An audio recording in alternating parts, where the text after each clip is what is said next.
وزیر فائنانس نے ریاستی اسمبلی میں بجٹ پیش کرتے ہوئے کہا کہ تلنگانہ حکومت تمام مذاہب کے ساتھ مساوی سلوک کرتی ہے.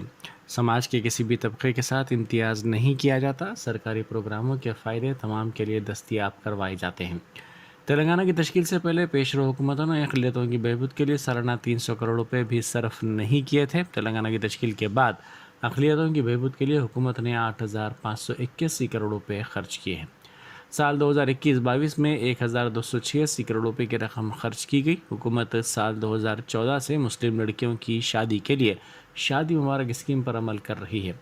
گزشتہ 8.5 برسوں میں 2,32,713 لڑکیوں کی شادیوں کے لیے 1,903 کروڑ روپے خرچ کیے گئے. غریب استفادہ کنندگان کے مطالبے میں اضافے کے سبب 450 کروڑ روپے کی تجویز اس بجٹ میں رکھی گئی ہے.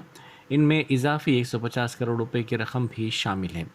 اقلیتی مالیاتی کارپوریشن کے ذریعے قرض جات کی تقسیم کے لیے کارپوریشن موجودہ اور مجوزہ مالیاتی سال کے لیے 270 کروڑ روپے خرچ کرنے کا منصوبہ رکھتا ہے. پیشرو بجٹ کے برخلاف اس بجٹ میں 239 کروڑ روپے کا اضافہ کیا گیا ہے. حکومت نے اقلیتی مالیاتی کارپوریشن کے ذریعے غریب مسلم خواتین میں 20,000 سلائی مشینوں کی تقسیم کا فیصلہ کیا ہے. ریاست میں اقلیتی تعلیمی اداروں کی تعداد دوسری ریاستوں سے زیادہ ہے.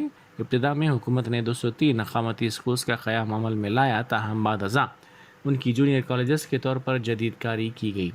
اقلیتی طبقات کی دوسرے ممالک میں اعلیٰ تعلیم کے لیے ہر طالب علم کے لیے 20 لاکھ روپے اسکالرشپ دستیاب کروائی گئی. تمام مذاہب کے تہواروں کے موقع پر غریبوں میں تحائف تقسیم کیے گئے.